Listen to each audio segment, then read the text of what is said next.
Vamos a empezar con el tema de hoy, que es largo. Igual hoy vamos a hacer un resumen, ¿no? El manual tiene 88 páginas, no vamos a pasar todos los temas, eran temas largos. Está todo el tema de electricidad y la primera parte de electrónica hasta lo que es válvulas termoiónicas, ¿no? La segunda parte iría al resto, sobre todo lo que es corriente continua y osciladores, generación de radiofrecuencia, etcétera, etcétera. Ese sería la próxima. Que no sé si será la próxima cronológicamente, ¿no? Pero en realidad este es el primer tema. A ver. Bien. Bueno, entonces vamos a empezar con unos temas de electricidad electrónica, ¿no? Porque en realidad la solución de circuitos eléctricos es más, no es electrónica, es electricidad. A ver, ¿alguien se anima a enunciar la ley de Ohm? O por lo menos explicar de qué se trata la ley de Ohm.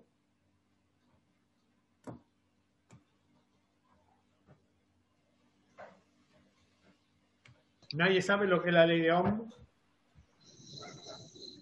La ley de resistencia, voltaje, amperes. Exacto. ¿Cómo? En buen romance lo que dice la ley de Ohm, que es el voltaje, es directamente proporcional a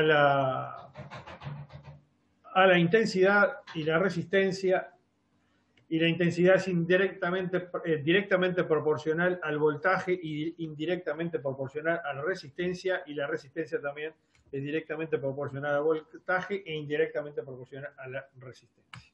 Eso escrito en una fórmula, la vieja y querida B igual I por R, o E igual I por R, porque lo que es tensión o voltaje, algunos lo abrevian como B corta y la otra con E. ¿Se entiende, no? Entonces, de los distintos cálculos, despejándolas, ahí sacaremos que la resistencia es igual al voltaje dividido la intensidad, y la intensidad es igual al voltaje dividido la resistencia. Pero la ecuación básica es esa. B, entendido como voltaje, es igual a la intensidad corriente por la resistencia. Entonces, si nos tiran estos tres circuitos allí y hay que resolver la variable que falta, bueno, tenemos que, en definitiva, utilizar las ecuaciones, ¿no? En el primero, lo que falta ahí, ¿cuál es? Es el voltaje, ¿no? La tensión. Y tenemos que el voltímetro, bueno, está colocado ahí, justamente habría que ver cuál es el valor del voltímetro. Tenemos que tener una resistencia de 100 ohmios y una intensidad de 0,1 amperes. ¿Alguien sabe cuánto es entonces el voltaje? ¿Qué tendríamos que utilizar primero? ¿Qué ecuación? B igual I por R, ¿no? Entonces sería ¿qué? 100 por 0,1 amper, ¿no? ¿Cuánto da eso?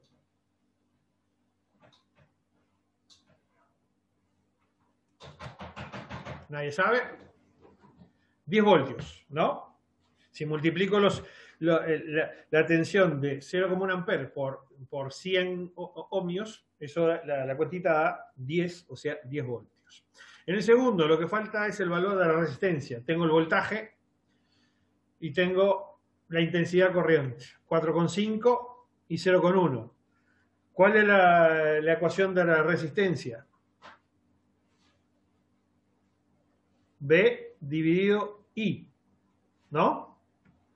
Entonces tengo 4,5 dividido 0,1, ¿cuánto da? 45. ¿45 qué? Ohmios. En el segundo, lo que tendría que encontrar es la intensidad, porque hay un amperímetro allí que no tiene valor, ¿no? La intensidad, ¿cómo la calculamos? El voltaje, la tensión, sobre la resistencia. Si tenemos entonces 12 dividido 100, da 0,12 amperios. ¿Se entendió esto? ¿Alguno tiene una duda? Bueno, esto en realidad después... ¿Sí? Lo lindo es que yo estaba hablando con el micrófono apagado. Ajá. Bueno, pero se entendió, ¿no? Perfecto, perfecto. No, yo estaba dando los valores y no me di cuenta que estaba con el micrófono apagado. Ajá. Bueno. Estos ejercicios no los vamos a resolver ahora. Los vamos a explicar cómo se resuelven. Este y el siguiente. Y después se lo voy a poner de deberes. Se lo voy a poner allí en el chat. Y el que lo quiere lo envía resuelto. A ver, dice, calcula resistencia equivalente a los siguientes circuitos. Si tenemos un circuito de 3 resistencias en paralelo, es este que hay acá, y uno que tiene 2 resistencias en serie, y uno que es mixto porque tiene 3 resistencias en serie y 2 acá en serie y 2 acá en serie, pero a la vez están en paralelo. ¿Ustedes saben cómo se resuelve la resistencia total o equivalente en un circuito paralelo? ¿En el primero? ¿En paralelo? Sí. En serie es fácil, ¿no? En paralelo se amplía el andamiaje y en serie es la fórmula básica, la ecuación básica es la inversa de la suma de las inversas o la recíproca de la suma de las recíprocas. En este caso sería 1 dividido 9 más 1 dividido 18 más 1 dividido 30 y eso todo dividiendo 1. ¿No? ¿Se entendió? ¿No? En el caso de la resistencia en serie, bueno, sabemos que es más simple. Sí, eso es fácil. ¿agarraste? Eso es fácil. A ver, las 3 en paralelo. La en paralelo es 1 sobre 9 sobre 1 sobre 18, mejor dicho, 1 sobre 9 más 1 sobre 18 más 1 sobre 30. Eso lo sumo y eso tengo que calcularle la recíproca o la inversa, o sea, tengo que dividirlo entre 1. ¿No? Sería 1 sobre 9 más 1 sobre 18 más 1 sobre 30. En el caso de las 2 resistencias en serie es bastante simple, ¿no? Bastante tonto. ¿Cómo son? Si yo tengo una resistencia en serie de 40 ohmios y otra de 70 ohmios, ¿cuál es la resistencia, el resultante total o equivalente?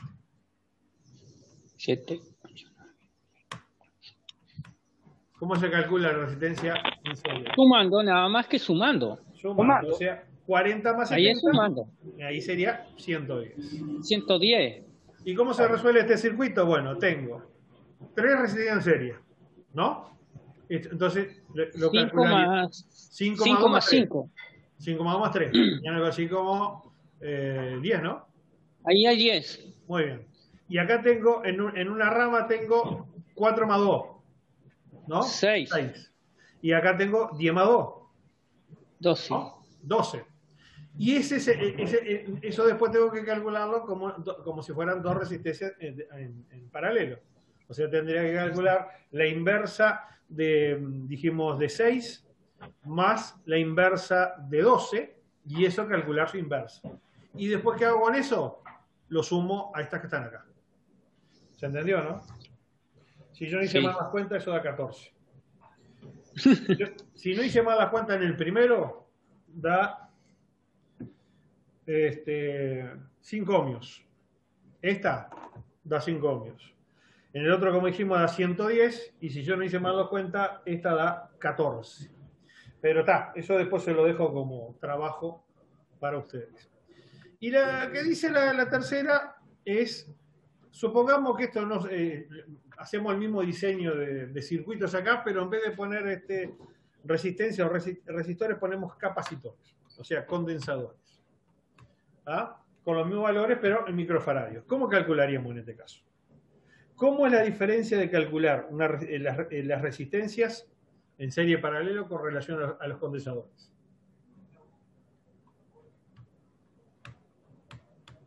¿Ahí sabe?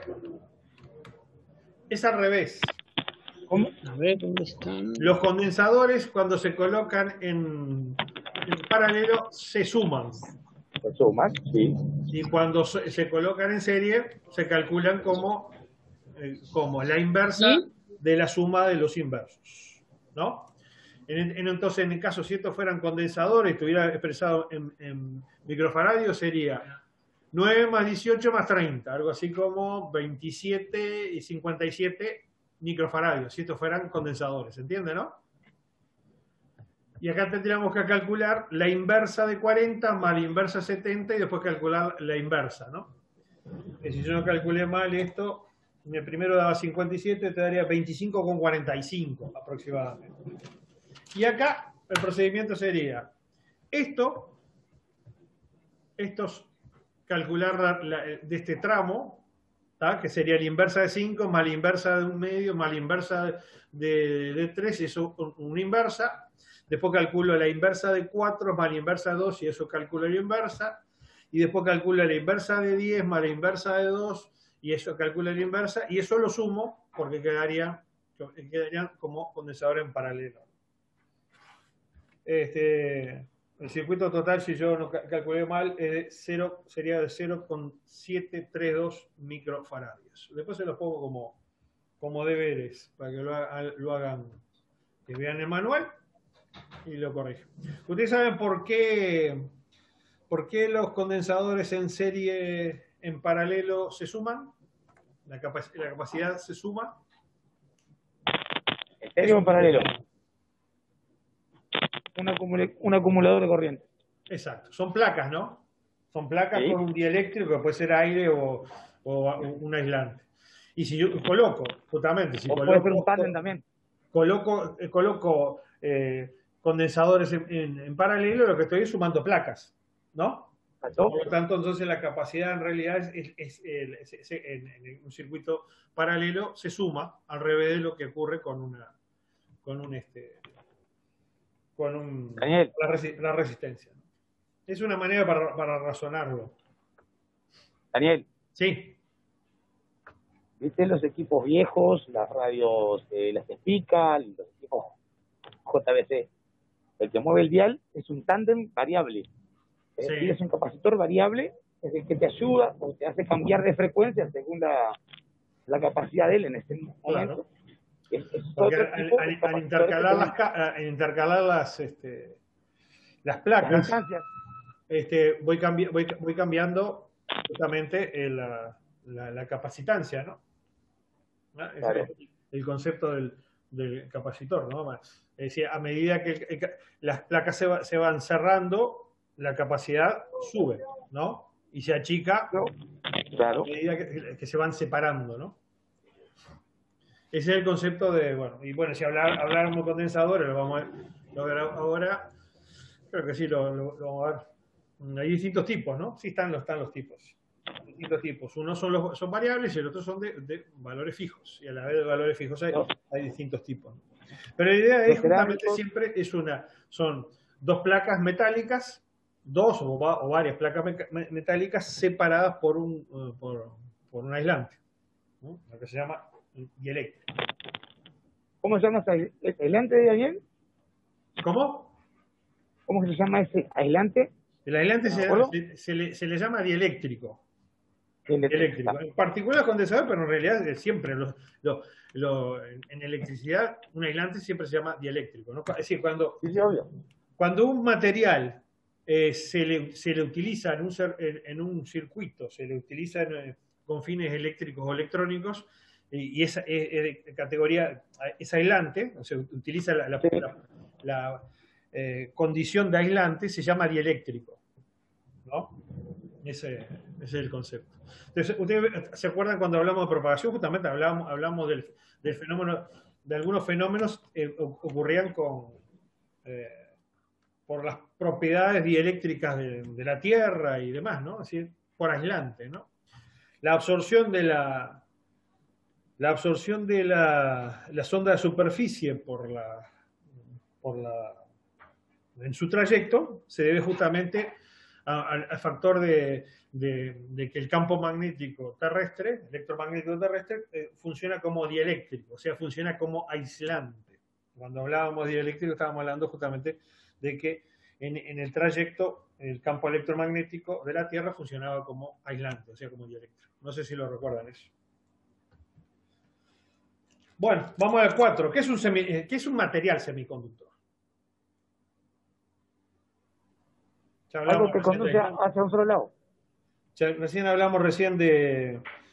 A ver, los elementos y los materiales se clasifican desde el punto de vista eléctrico de tres maneras. Uno son los conductores, otros son los aislantes, que acabamos de hablar, y otros son los semiconductores, que tienen una propiedad particular.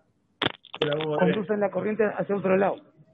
Claro, tienen la facultad de que funcionan como aislantes en un sentido y como conductores en el otro. Por eso se llama un semiconductor. Eso es un concepto que se descubrió hacía tiempo, pero tiene determinada utilización. O sea, en realidad los materiales no son aislantes y conductores, sino que existe un tercer tipo, son semiconductores. Bueno, y ustedes saben cuándo es un semiconductor, o sea, un material. Estamos hablando de materiales, no estamos hablando, porque cuando hablamos de semiconductores, también en electrónica pensamos de Dios y transistores o circuitos integrados y demás, pero hablando de materiales. ¿Cómo un material semiconductor se llama intrínseco y extrínseco? ¿Saben cuándo? No. Bueno, se llama intrínseco cuando es puro. ¿Ah? Cuando el material como tal, que puede ser un metal, puede ser un elemento químico, puede ser una combinación de elementos químicos, óxidos o demás, cuando está puro, se llama intrínseco. Y cuando se le incorporan sustancias extrañas, vamos a decir, o sea, impurezas, se llama extrínseco. Ustedes pensarán a quién se le ocurriría colocarle impurezas a un semiconductor. Bueno, lo vamos a ver en un rato, ¿no? Y el proceso justamente de colocarles impurezas, introducirles impurezas a la estructura cristalina de un semiconductor se le llama, ¿cómo se le llama? Se le llama dopado. Ahora vamos a ver un rato y vamos a ver para qué. Es decir, a primera instancia a nadie se le ocurriría estar ensuciando, entre comillas, un metal como un semiconductor, un material como un semiconductor. Pero se hace para determinadas funciones eléctricas. Menos conductividad. Exacto, para determinadas funciones electrónicas. En este caso sí, ya estamos hablando de electrónica. Y bueno, ¿y qué es la emisión termoiónica?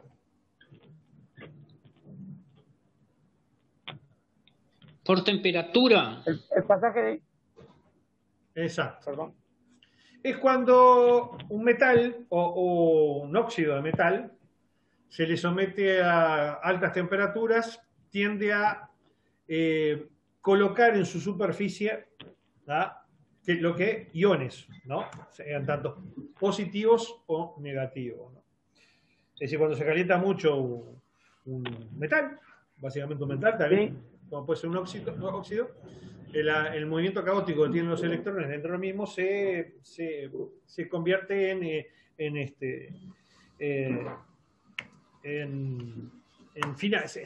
tiende a estar en finas capas, en una capa, en el exterior del mismo, ¿no? Bueno, y justamente lo que se utiliza, el concepto de emisiones termoiónicas, es el que permite lo que son las válvulas de vacío, ¿no? Donde los elementos los dispositivos más elementales son el diodo vacío y el triodo vacío, ¿no? Porque también tenemos diodos semiconductores, ¿no? Ahora vamos a ver. Varía el valor dependiendo de la temperatura. Sí. O deja o no. Hay una deja temperatura pasar. ideal de un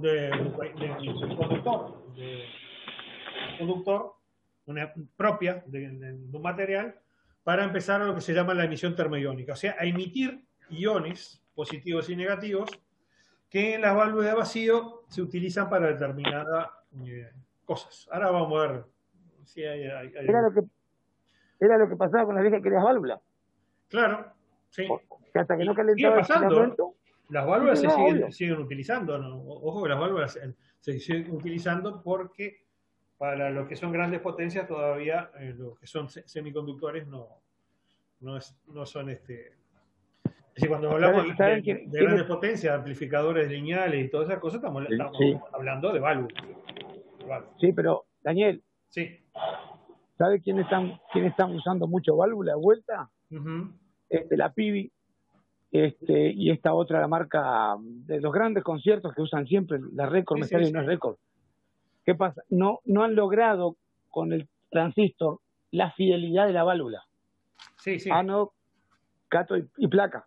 No se ha logrado. Entonces están volviendo a la válvula.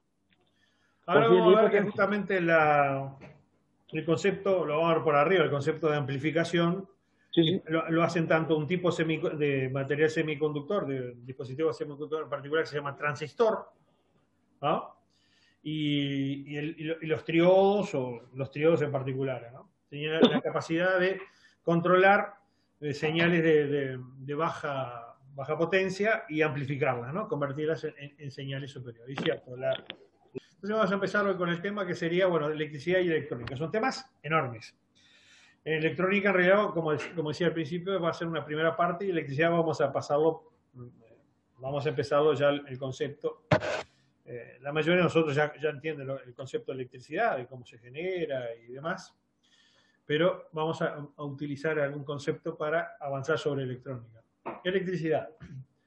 Bueno, electricidad es lo que genéricamente se refiere a fenómenos físicos relacionados con la presencia y flujo de cargas eléctricas que se manifiesta mediante algunas propiedades como las que siguen, ¿no? Estamos hablando de fenómenos físicos en relación con la presencia y flujo de cargas eléctricas, ¿no?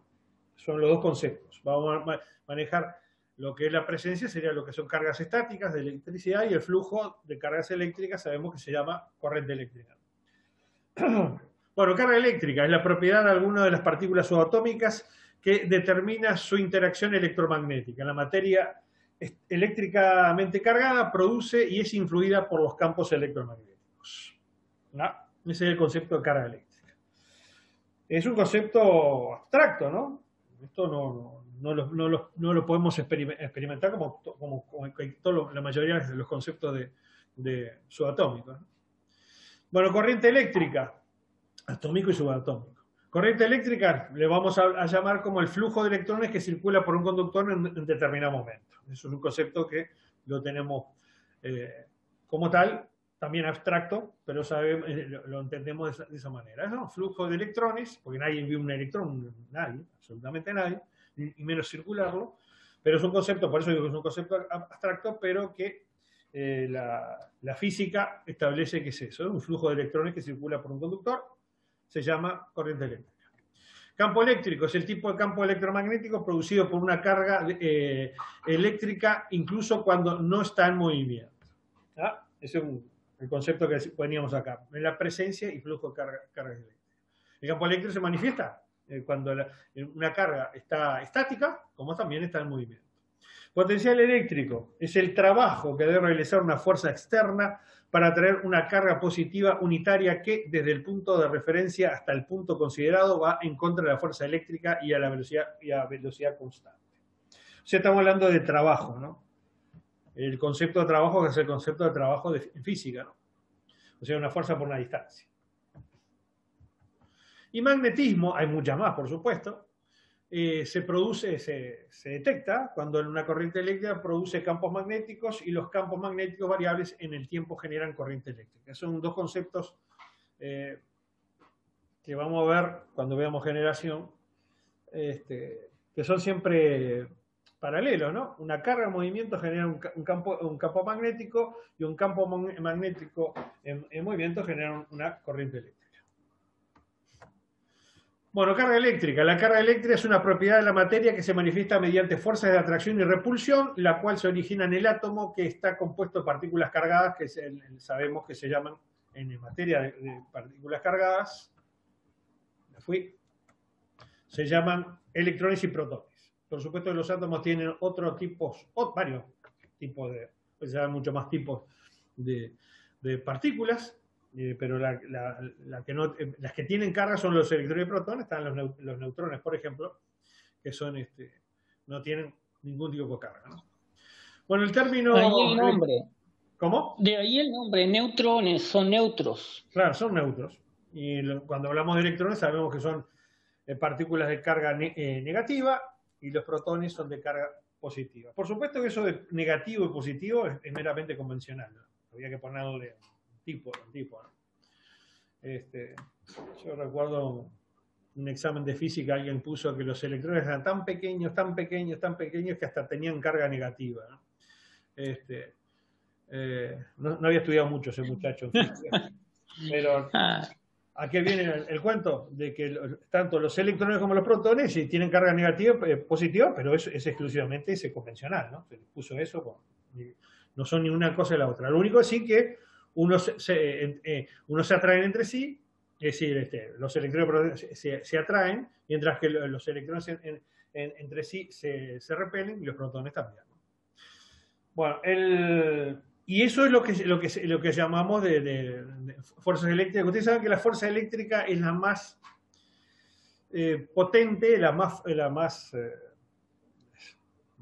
a usar una redundancia, la más fuerte de todo el universo, después de la nuclear, ¿no?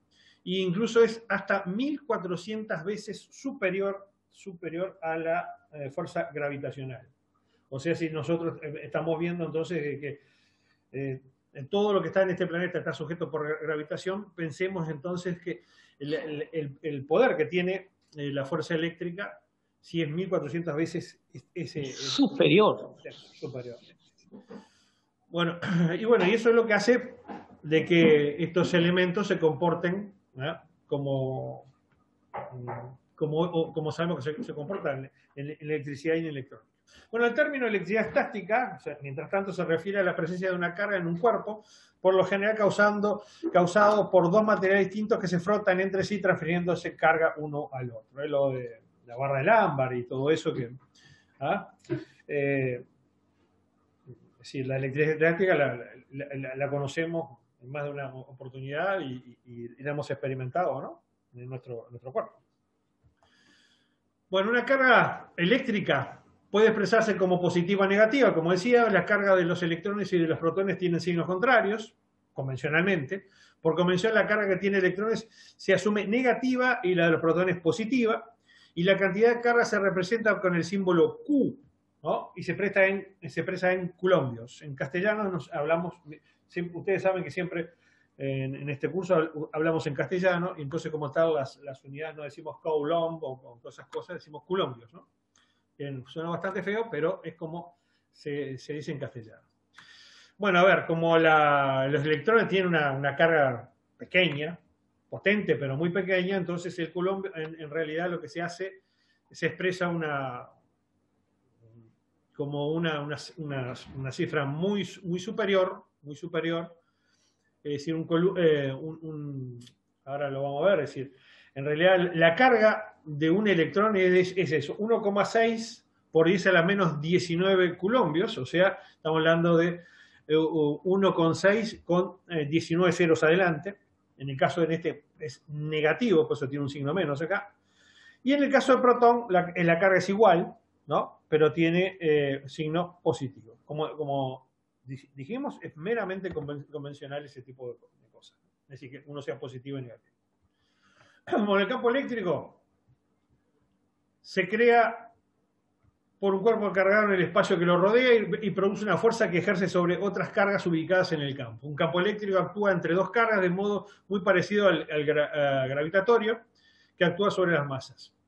La diferencia, ustedes saben que la diferencia, creo que lo dice acá, ¿no? Sí, más adelante. La diferencia básica que tiene con la gravedad, con la fuerza gravitacional, el campo gravitacional, que el campo gravitacional no tiene signo.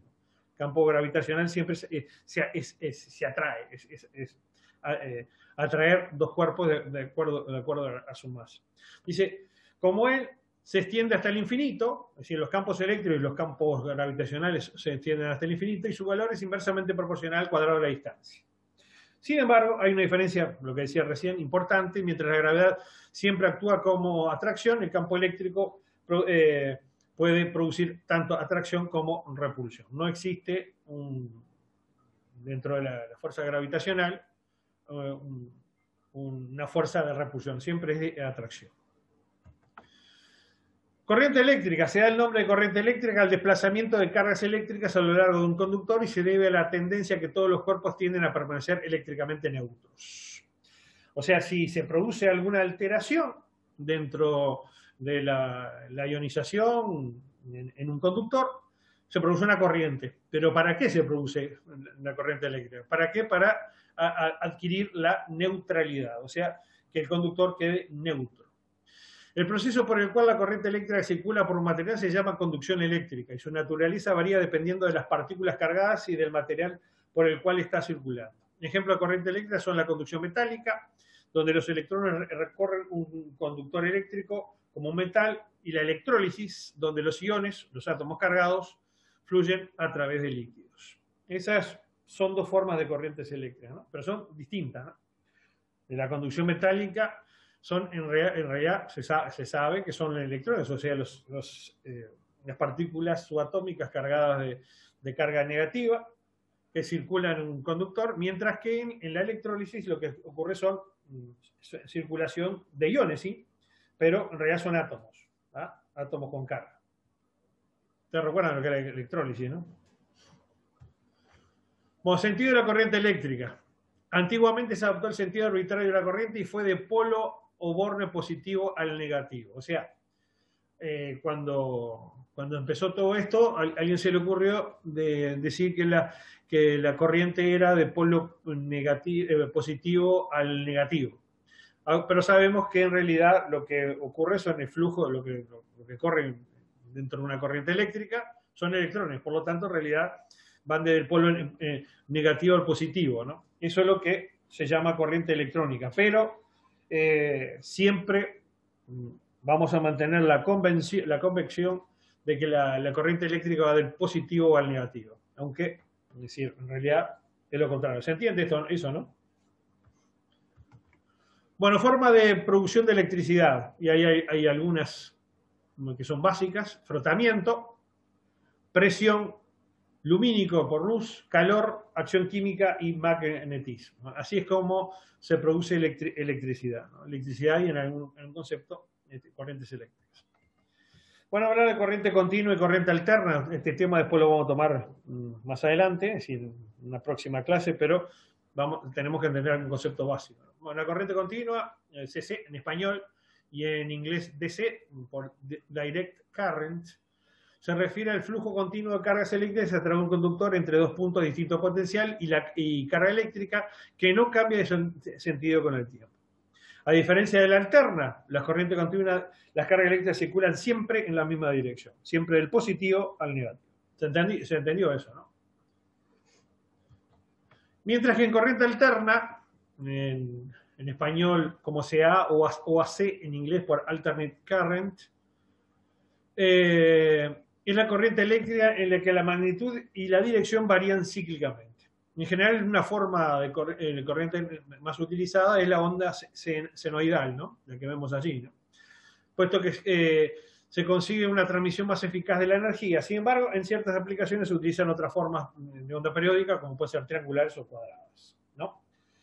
La razón ahora, después vamos a ver por qué se utiliza la corriente alterna y no la continua para ser distribuida. Bueno, y tiene que ver justamente porque es más fácil y más eficiente hacer transmisión de corriente alterna continua. Pero se entiende el concepto, ¿no? En este caso tenemos que constantemente, a través de ciclos, la corriente circula en un sentido y en el otro, en un sentido y en el otro. Va cambiando en tiempo y espacio de sentido, ¿no? Y vuelve, mientras que en corriente continua, como vemos acá en la gráfica, siempre se hace en el mismo sentido, invariantemente del tiempo. Bueno, circuito eléctrico. ¿Qué es un circuito eléctrico? Es le llamamos al camino recorrido por una carga eléctrica que, partiendo del polo positivo de una pila, llega al polo negativo de la misma, y eso es lo que llamamos un circuito eléctrico. Un circuito puede estar abierto o cerrado. Está abierto cuando hay una interrupción en cualquiera de sus puntos. Y cuando no existe interrupción en ninguno de ellos, el circuito está cerrado. Y este es el concepto. Acá nosotros, bueno, ya vamos introduciendo algún tipo de simbología. Esto es lo que es batería o pila.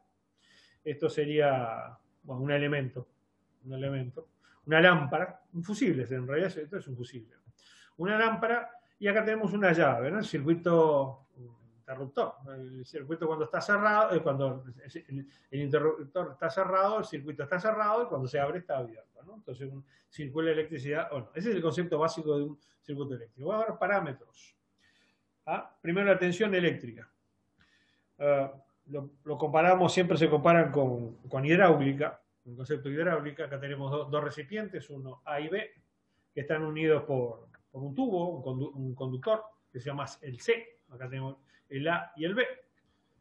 Y tenemos, ven que está unido acá, y acá tenemos una canilla, un grifo. Bueno, supongamos que ese recipiente existe un desnivel H, que sería la altura esta, entre la superficie del agua contenida en cada uno. ¿Qué va a pasar cuando esto ocurre? Bueno, el agua va a fluir desde esto hasta este otro, ¿no? Bueno, por efecto de la fuerza gravitacional. Bueno, en estas condiciones circulará una corriente de agua por el tubo C del recipiente A del nivel más alto al B del nivel más bajo. El agua se mantendrá circulando hasta que el nivel sea igual en los dos recipientes, ¿no? Eso es lo que se llama vasos comunicantes. Bueno, por similitud, en un circuito hidráulico, a este circuito hidráulico se da el nombre de nivel eléctrico a la cantidad de electrones libres que tienen sus átomos. Y por consiguiente, entre dos puntos de distinto nivel eléctrico, se dice que existe una diferencia de nivel eléctrico. Y si esta se encuentra entre dos puntos cualquiera del circuito, recibe el nombre de tensión eléctrica o también diferencia de potencial, ¿no? Es decir, con este concepto, la altura que tenemos acá sería lo que es el símil de un circuito eléctrico. Estaríamos hablando de lo que se llama diferencia de potencial o tensión, que son sinónimos. ¿Se entendió eso, no? Bueno, la unidad de tensión eléctrica o diferencia potencial es el voltio, no volt, es voltio. Y simbolizado con la letra V corta, mayúscula. Para medir la tensión eléctrica se utiliza un instrumento denominado voltímetro, muy elemental la idea, que se conecta en paralelo, es decir, los dos bornes que dispone debe ser unido eléctricamente a dos puntos A y B entre los cuales se desea medir la tensión. O sea, los voltímetros siempre se colocan en forma, con una conexión paralela. O sea, no se intercalan en los circuitos. Vamos a hablar del concepto de fuerza electromotriz, ¿no? Que a veces alguien los puede llegar a confundir, ¿no? Entre tensión o diferencia potencial y fuerza electromotriz. Vamos a ver, volver al concepto del circuito hidráulico, ¿no? Bueno, si quisiéramos que esto continuase porque dijimos que hasta que, por el principio vaso comunicante, llega un momento en el cual si adquieren los dos recipientes adquieren el mismo nivel, entonces como tal ya no circula más agua por el conducto C. Pero a ver, si quisiéramos mantener constante el desnivel H, ¿qué vamos a tener que hacer? Vamos a tener que suministrar agua acá, ¿no? Para mantener esta diferencia, ¿no? Bueno, eso debe hacerse con una bomba que elevara la cantidad, seguir colocándole agua al recipiente, el B, ¿no? Para que pasara, en realidad el as, para que pasara la tubería A, para mantener el agua en constante circulación. Eso, en un circuito eléctrico, le llamamos fuerza electromotriz. O sea, la causa que mantiene en constante movimiento las cargas eléctricas en un circuito le llamamos fuerza electromotriz, o también le llamamos FEM, ¿ah? por la abreviatura de frecuencia electromotriz. Este concepto en realidad es un concepto de energía, y es la energía proveniente de cualquier fuente, medio o dispositivo que suministre una corriente eléctrica. La fuerza electromotriz es igual, es decir, se mide igual que la tensión eléctrica y se mide en voltios. ¿Se entiende la diferencia entre fuerza electromotriz y diferencia potencial o tensión?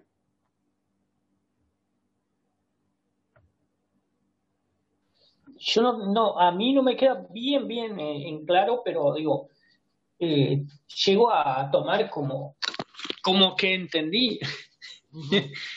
A ver, una pila. Porque dice que no es lo mismo, pero Una pila desconectada tiene fuerza electromotriz. ¿Cómo? Una pila desconectada tiene fuerza electromotriz. Latente. Sí. Un circuito abierto tiene una fuerza electromotriz. Sí. Sin embargo, Sí. no tiene una tensión. ¿Ah? Es decir, la fuerza electromotriz es una cualidad, es un potencial, es una energía. Mientras que en el caso de tensión estamos hablando... ¿Vendría a ser como estático? Claro, sí, exacto. Mientras que cuando hablamos de tensión eléctrica estamos hablando de cargas en movimiento, ¿no? Una es, justamente, por eso habla de fuerza, ¿no? La fuerza electromotriz es la capacidad, no sé si lo dice más adelante.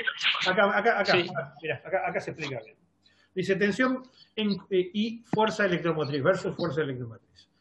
No hay que confundir el concepto de la FEM con el de tensión. La FEM es la causa del movimiento de las cargas dentro del propio generador, mientras que la diferencia potencial o tensión es la causa del movimiento de las cargas en el resto del circuito.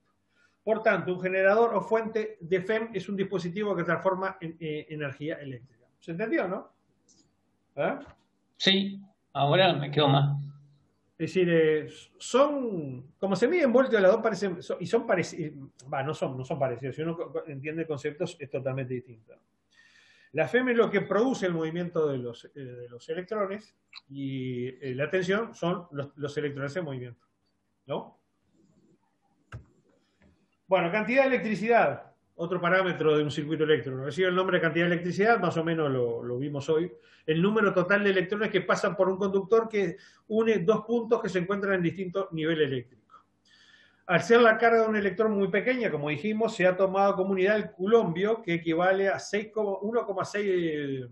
En realidad, acá me comí un 1. Es 1,628 por 10 a la 18 electrones. En una cantidad muy importante de electrones. Ustedes dirán, ¿para qué un número tan particular? Tiene que ver con el concepto de intensidad. Bueno, al columbio se le expresa con la letra C mayúscula. La intensidad, y ahí vemos, ¿no? La intensidad de corriente eléctrica es la cantidad de electricidad que pasa por un conductor en una unidad de tiempo. O sea, la cantidad de electrones que pasan por segundo, por ejemplo. La unidad de intensidad es el amperio, que representa con la letra A mayúscula, y un amperio es la intensidad de corriente eléctrica que transporta un columbio por segundo. O sea, después de hacer todas estas sistemas de unidades, que vamos a ver, voltio, ohmio y amperio, alguien se tomó el trabajo de calcular la cantidad de electrones que significaba el movimiento de un amperio, y el movimiento que se hace en un amperio en un segundo equivale a un columbio. Por eso ese número tan particular. Dice, para medir la intensidad de corriente eléctrica se utiliza un instrumento que se llama, valga la redundancia, se llama amperímetro, ¿no? Que suele ser intercalado, en este caso, conectado en serie dentro del circuito que se desea medir. Ustedes ven la diferencia que hay, ¿no? Es decir, para medir intensidades hay que estar dentro del circuito, ¿no? Hay que estar intercalándolo. Resistencia eléctrica, otro parámetro de un circuito eléctrico, debido a la distinta estructura atómica de los diversos materiales. Como vimos, hay tres tipos de materiales.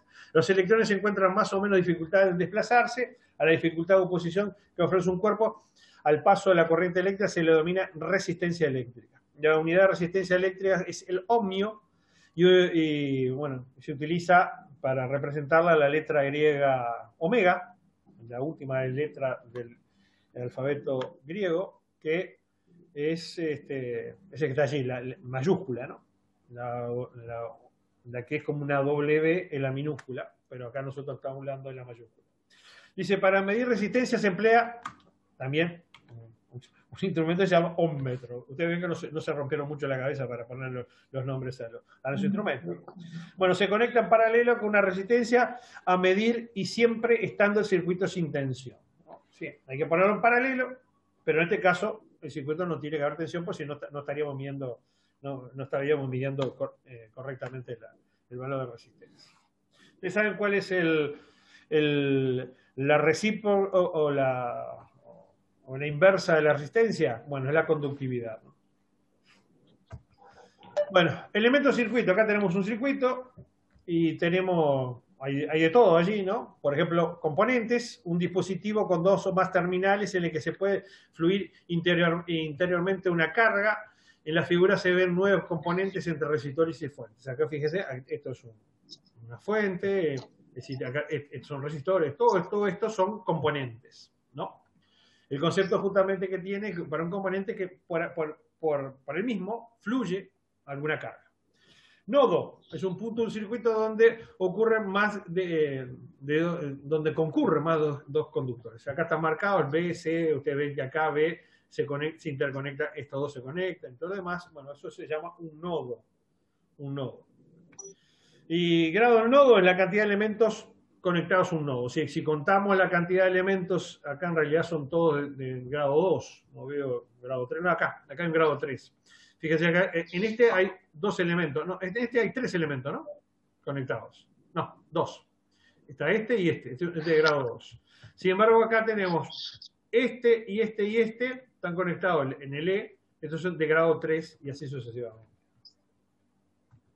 Rama es la porción del circuito comprendida entre 2 nodos consecutivos. En la figura hay 7 ramales.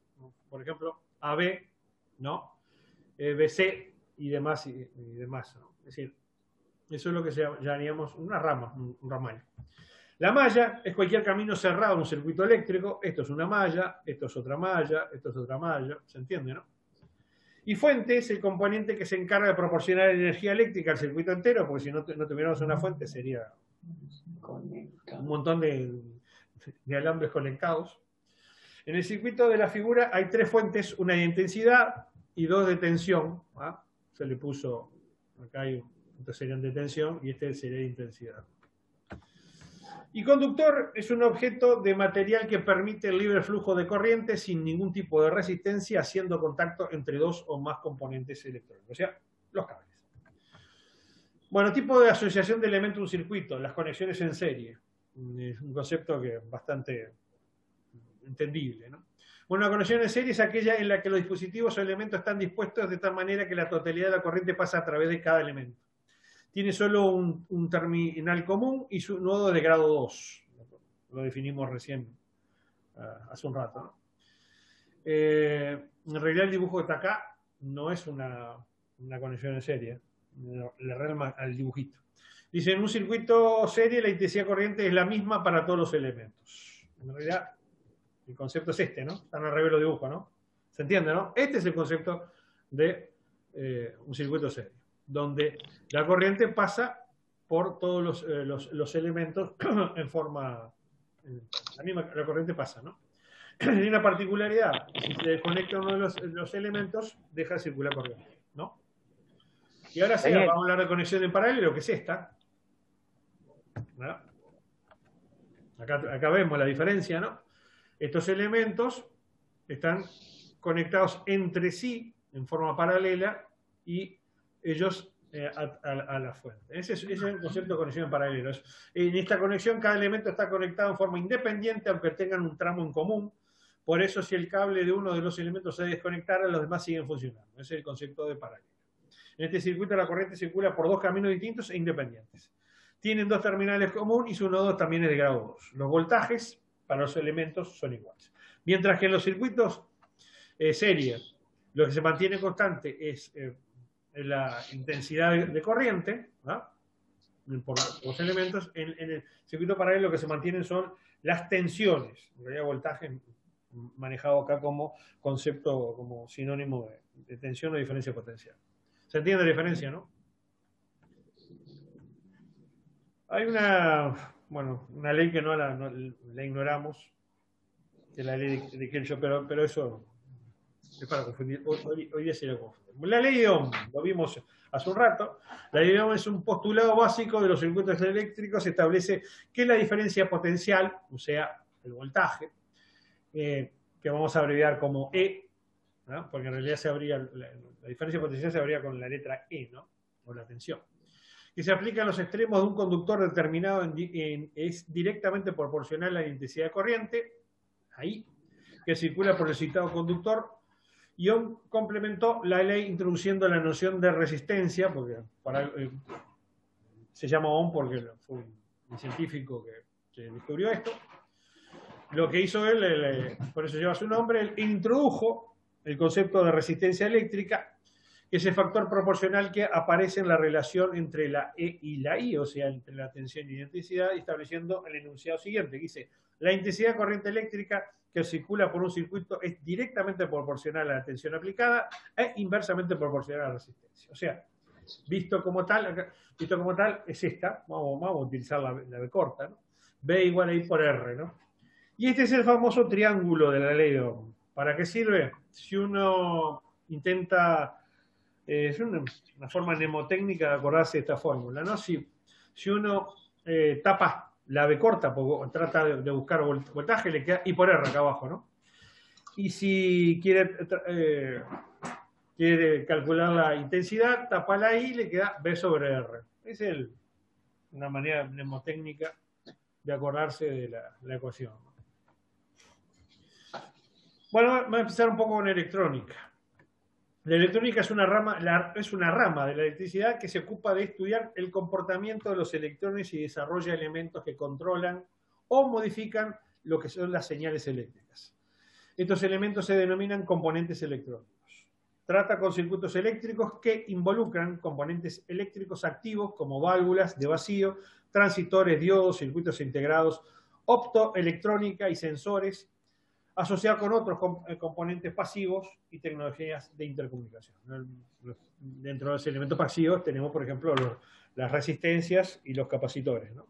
¿Se entiende la diferencia entre un componente activo y pasivo? Bueno, lo iremos viendo, definiendo más adelante. Bueno, son los elementos que controlan los componentes electrónicos, los que controlan o modifican las señales eléctricas y se desarrollan a partir del estudio de los electrones. Algunos de estos componentes son resistencias o resistores, es un componente pasivo, condensadores o capacitores, también es pasivo, un diodo podemos decir que es activo, un tránsito y las válvulas termoiónicas, que son elementos activos. Hay muchos más, ¿no? Por supuesto, ¿no? Esto es una simplificación. Vamos a hablar de resistencia o resistores. Ustedes saben que en realidad resistor es un anglicismo, ¿no? Como capacitor es un anglicismo, ¿no? Habría que hablar de resistencia en castellano y condensadores, ¿no? Pero se confunde con el concepto de resistencia, por eso que a veces se utiliza resistor. Bueno, se denomina resistencia o resistor al componente electrónico diseñado para introducir una resistencia eléctrica, por eso decía, acá se confunde el concepto de resistencia con resistencia eléctrica, determinada entre dos puntos de un circuito eléctrico. Tipos resistores, bueno, existen distintos tipos y los más usados son los variables fijos. Los variables, que en general los llamamos vulgarmente como potenciómetros, presentan un contacto deslizante que permite modificar el valor de la resistencia, por eso es el concepto de resistencia variable, está aquí, ¿no? Incluso ustedes ven, esta es la simbología, ¿no? En la simbología europea para el resistor utiliza un rectángulo, mientras que esta forma es la nomenclatura estadounidense, ¿no? Americana. Bueno, y resistores fijos son aquellos cuyos valores no se modifican. Y acá tenemos, ¿no?, las dos simbologías que tienen y bueno, el concepto de resistor fijo. No vamos a entrar acá si nos iríamos muy lejos. Está en el manual, está la vieja y querida los códigos colores con que se determinan los valores de la resistencia. Bueno, asociación de resistencias. Si observamos un circuito electrónico, veremos que hay más de una resistencia interconectada en el mismo, es lo que más resalta a primera vista, ¿no? Cuando uno destripó un gabinete y encontró toda esa cantidad de elementos ahí colocados sobre un chasis o sobre un circuito impreso. Bueno, en la gran mayoría de los casos estas resistencias eléctricas se encuentran conectadas de una o de las dos siguientes formas, ¿no? Es decir, los tenemos acá, conexión en serie y conexión en paralelo. Ya no vamos a aplicar eso, pues ya vimos lo que era una conexión en serie y paralelo. En ambos casos siempre es posible encontrar un único valor de resistencia que sea equivalente al conjunto de resistencias que forman el circuito. Esa resistencia se llama precisamente resistencia equivalente. No sé, el concepto físico correcto es equivalente y no total. ¿Ah? Por eso nosotros vamos a usar siempre RE por resistencia equivalente. Bueno, en el caso de una resistencia serie, bueno, la resistencia total de un circuito formado por varias resistencias en serie es igual a la suma de los valores de resistencias que forman dicho circuito. El concepto es bastante elemental, ¿no? Es decir, si colocamos una resistencia y otra resistencia y otra resistencia, una tras la otra, intuitivamente entendemos que el valor de todo eso es la suma de cada una de ellas, ¿no? En el caso paralelo, bueno, ya la situación se puede calcular esto, por supuesto hay manera de calcularlo, pero lo vamos a dar como si fuera un postulado, nada más. Bueno, es igual a la inversa de los inversos, o sea, o también inverso recíproca de los recíprocos de los valores de resistencia que forman dichos circuitos. La suma es la inversa de la suma de los inversos de cada uno de los valores.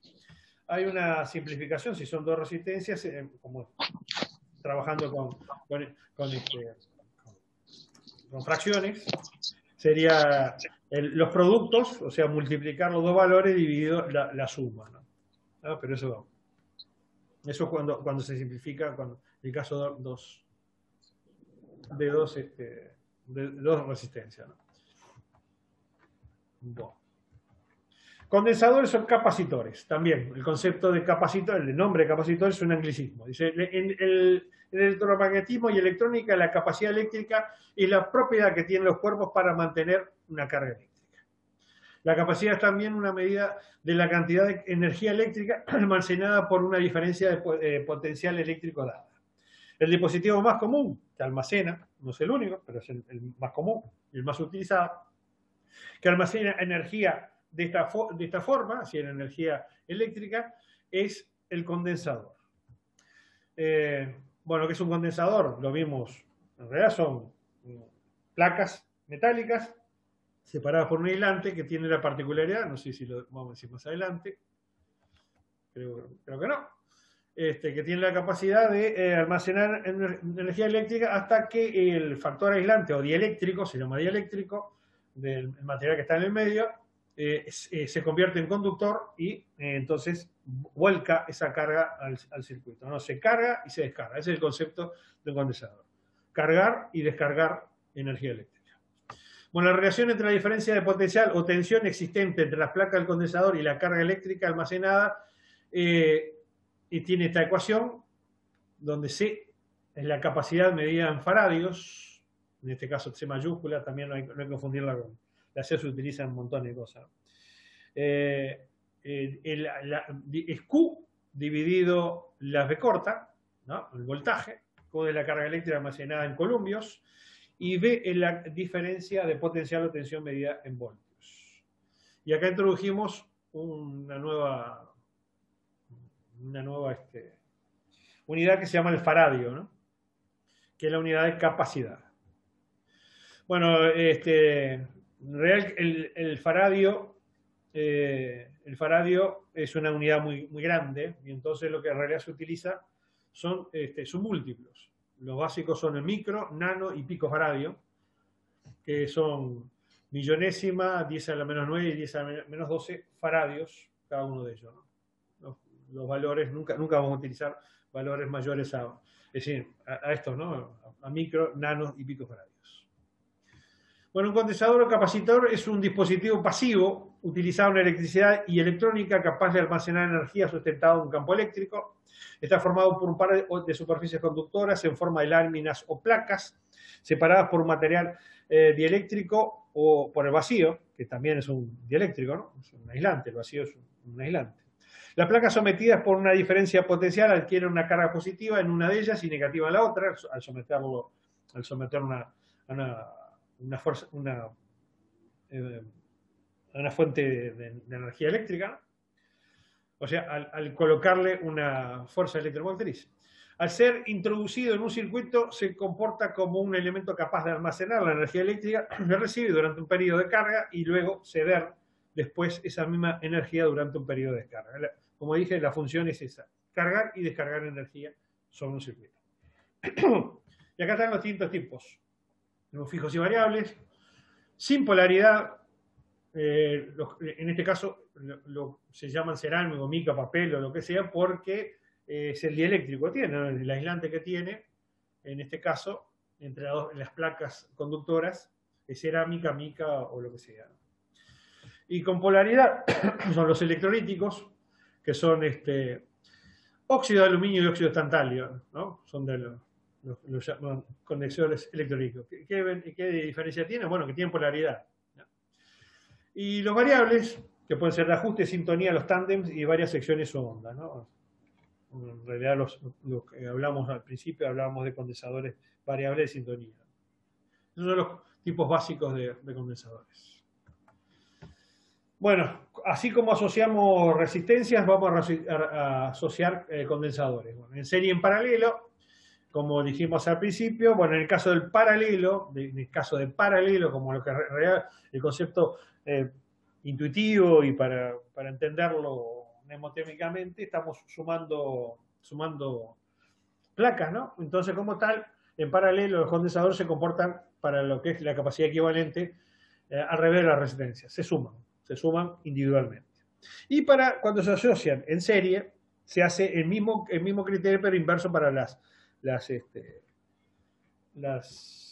resistencias, ¿no? Es decir, es la inversa de la suma de los inversos de cada uno de los condensadores.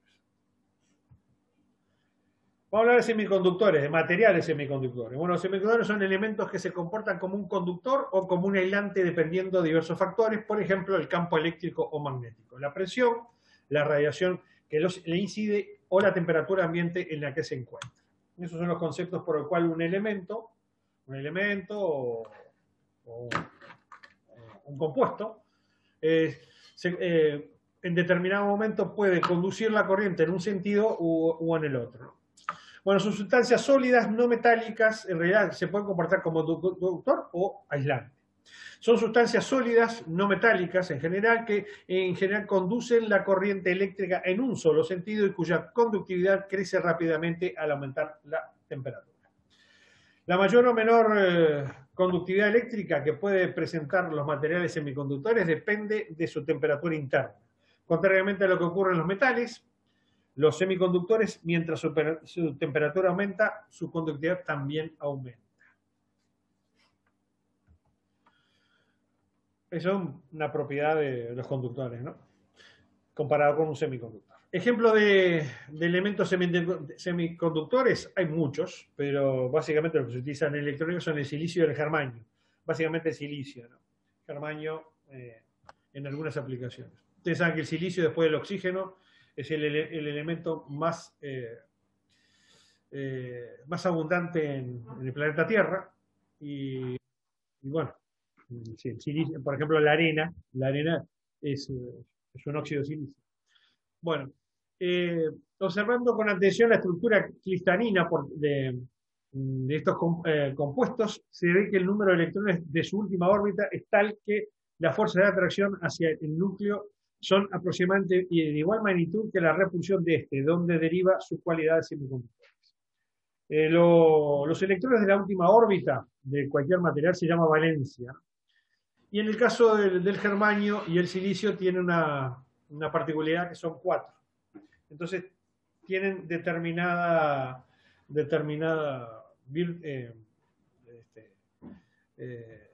propiedad, ¿no? Que tanto la atracción como la repulsión está casi igual en estos materiales, ¿no?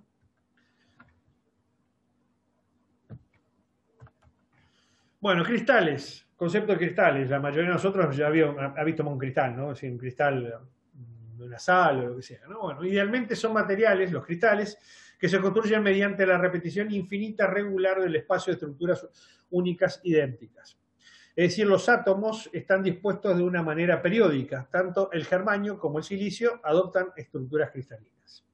La celda fundamental de un cristal de silicio consiste en 5 átomos en un espacio geométrico con uno central alrededor del cual se encuentran otros 4, compartiendo electrones entre sí y lo que le conoce como enlaces covalentes. Esta es la idea de, acá este dibujito, es como se conforma un cristal. Se entiende lo que es un cristal, ¿no? Es una conformación que tienen los determinados elementos o sustancias de adquirir formas de repetición infinita igual en el espacio. Bueno, el silicio y el germanio tienen esa cualidad que forman cristales con estructuras de 5 elementos. El elemento central comparte los electrones de los otros 4, y ahora vamos a ver qué particularidad tiene eso.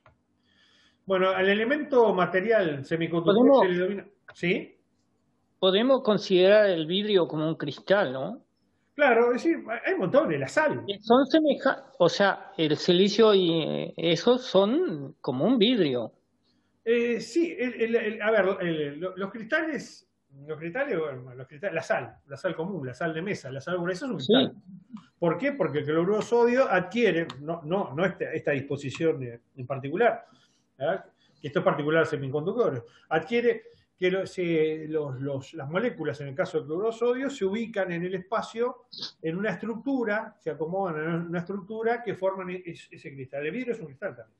En ese caso, el dióxido de silicio, que es la arena, es decir, calentada, si se va a un punto, también se convierte en un cristal. O sea, adquiere una representación, una estructura en el espacio que se acomodan, las moléculas se acomodan y se repiten así durante todo. Lo que pasa es que en el caso del silicio y el germanio, estamos hablando de elementos, o sea, no estamos hablando de moléculas, ¿no? Estamos hablando de átomos que se ubican, ¿no?, con esta estructura. No sé si hay un dibujito más adelante, creo que no lo saqué. En realidad esto es una estructura espacial, ¿no? Hay que pensarlo como un tetraedro, un tetraedro, es decir, aquel polígono de caras triangulares, ¿no? Donde en el medio hay un átomo, ¿no? Este es el concepto del cristal de silicio y germanio. Esto se va repitiendo en toda la estructura, así hasta en todo el cristal. Bueno, cuando el elemento del semiconductor se lo denomina intrínseco, es cuando está en grado total de pureza, ¿no? El máximo grado de pureza. Y se llama extrínseco cuando se le han añadido impurezas de algún tipo. Y como decíamos, ¿a quién se le ocurriría colocar impurezas de algún tipo? Bueno, para hacerlo funcionar dentro de la electrónica. Porque, al concepto de justamente incorporarle impurezas a un material semiconductor, se le llama dopado. Bueno, por métodos que no vienen al caso, se le coloca un átomo extraño porque extraño a la estructura cristalina, ¿no? Por ejemplo, el silicio, que dijimos tiene valencia 4, ¿no? Porque tiene 4 electrones en su última órbita. Bueno, si le colocamos una impureza, puede ser que tenga más de 4 electrones o menos de 4 electrones, en ese caso de una impureza. Empecemos por colocarle una impureza como puede ser el boro, que es otro elemento, que tiene valencia 3, o sea, tiene 3 electrones en la superficie. O lo hacemos con el antimonio, que tiene 5, ¿no? Ahí está lo interesante de todo eso. Si asociamos, vamos a empezar por el boro, si asociamos, entonces, le colocamos en el medio de la estructura cristalina un átomo de boro, ¿qué va a pasar? Esta estructura que vimos acá, prolija, ¿no? donde el cristal está bien conformado y el átomo interior comparte los otros átomos de los otros electrones de los otros átomos y por lo tanto adquiere un grado de estabilidad y por eso es un cristal. Cuando le colocamos entonces el boro, es decir, el boro tiene un electrón menos. Entonces, ¿qué va a hacer? Va a ser un agujero en la estructura cristalina. ¿Se entiende, no? Va a haber un agujerito acá, porque le falta un electrón al boro para donárselo a la estructura del cristal. Por el contrario, si le ponemos un elemento 5, como es el antimonio, ¿qué va a hacer? La estructura, es decir, el cristal se va a tratar de conformar con 4, que son los 4 que precisa, y uno que va a quedar como un electrón que está ahí en la estructura lo que se llama en forma donante. A esta estructura se le llama aceptor y a este se llama donante. ¿Se entendió eso, no? ¿Ah?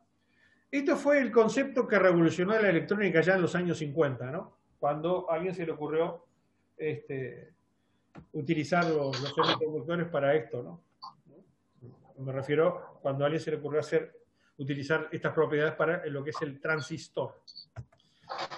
Bueno, en el caso de que el elemento introducido sea de valencia 3, se tendrá, por un lado, una red cristalina, porque el cristal se sigue manteniendo, se sigue formando una estructura cristalina, pero sin embargo ello no es posible debido a que dicho átomo solo dispone de 3 electrones de valencia.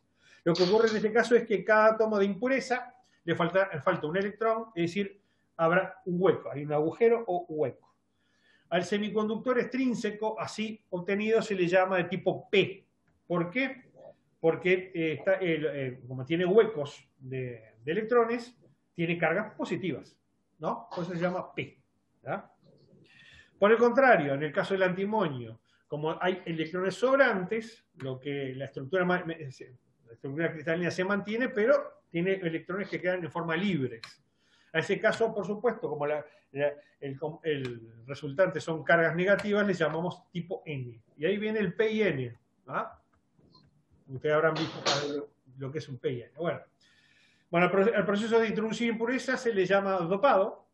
Los elementos químicos empleados para obtener semiconductores dopados del tipo N se les denomina donadores, porque le entregan electrones a la estructura, a la estructura cristalina. Y por el contrario, a los que producen de tipo P son aceptores, porque son carentes de electrones y entonces tienen tendencia a recibirlos. Ahora sí vamos a hablar de dispositivos conductores. Ustedes ven que hasta ahora, esto estamos hablando en realidad de facultades, funciones físicas de los elementos. No hablamos en ningún momento de electrónica. Ahora sí vamos a utilizar eso en electrónica. Diodo semiconductor, genéricamente se denomina diodo, en realidad esto es un concepto básico. Diodo, cualquier dispositivo que haga esto se llama diodo. ¿Qué es? Que tiene 2 terminales que permiten la circulación de corriente eléctrica a través de él en un solo sentido, bloqueando el paso si una corriente circula en el sentido contrario. Eso se llama diodo. No necesariamente un diodo semiconductor, porque también existen otro tipo de diodos, como son los diodos termoiónicos, ¿no? Diodos vacíos. Ahora, esto se hace que el diodo tenga 2 posibles posiciones, una a favor de la corriente polarización directa y otra en contra, lo que se llama la polarización inversa.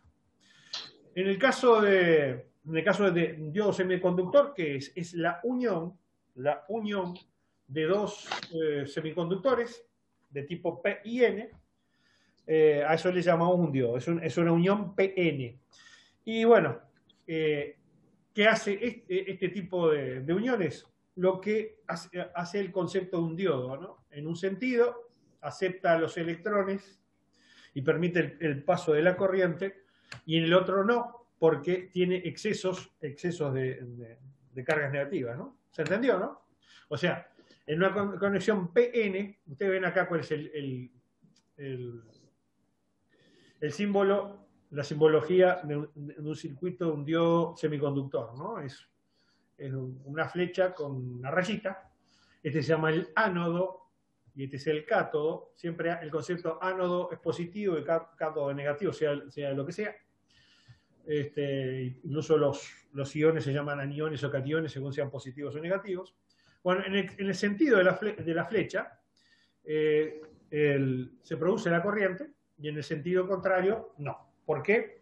Porque la unión PN permite la circulación desde el P al N y nunca del N al P. ¿Se entendió eso, no? ¿Ah? Bueno, el transistor. El transistor es un elemento semiconductor normalmente de 3 terminales que tiene la propiedad de poder controlar la intensidad de corriente. Más explicaciones están en los manuales. Acá vamos a ver, a caracterizar por el tipo de características que tiene. Bueno, ¿qué hace un transistor? Controlar la intensidad de corriente que circula entre dos de sus terminales a través de la acción de una pequeña corriente mucho más baja que la anterior aplicada al tercer terminal. Los dos primeros se llaman emisor y colector y el tercero se le llama base. Acá tenemos el concepto. Esto que estaba acá, este dibujo no tiene acá. Pero aquí sí lo tenemos. El efecto descripto es una amplificación de corriente, ya que gracias a la acción de una débil intensidad se consigue obtener la misma forma sobre una corriente mayor, lo que permite el poder realizar en sucesivas etapas la transformación de esa señal en otras más intensas. Eso se llama, en electrónica, amplificación. Y existen dos tipos de diodos, NPN y PNP, cuyos símbolos se encuentran aquí, ¿no? Tenemos emisor, base y colector, base y emisor. Válvulas termoiónicas, y vamos terminando. La válvula termoiónica también llamada válvula electrónica o bulbo de vacío, válvula de vacío, tubo vacío, bulbo, como quieran llamarle. Es decir, vulgarmente se le llama lámparas, las lámparas. Es un componente electrónico utilizado para amplificar, conmutar o modificar una señal eléctrica mediante el control del movimiento de los electrones en un espacio vacío o muy baja presión, también en presencia de gases especialmente seleccionados. Estos dispositivos electrónicos basan su funcionamiento en la emisión de electrones por calentamiento de un electrón, lo que se llama efecto termoiónico. Este efecto llamado emisión termiónica, antes alguien le puso el efecto Edison, pero en realidad Edison no estaba. Edison descubrió que los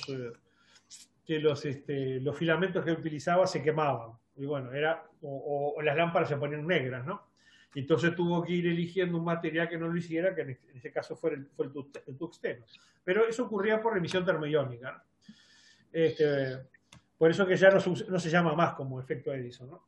Se debe al flujo de partículas cargadas, o sea, iones, que proviene de una superficie de metal u óxido, en general son óxidos, causadas por una energía térmica de tipo vibracional que provoca una fuerza electrostática que empuja a los electrones hacia la superficie. Edison descubrió esto, no sabía por qué, y era justamente eso, ¿no?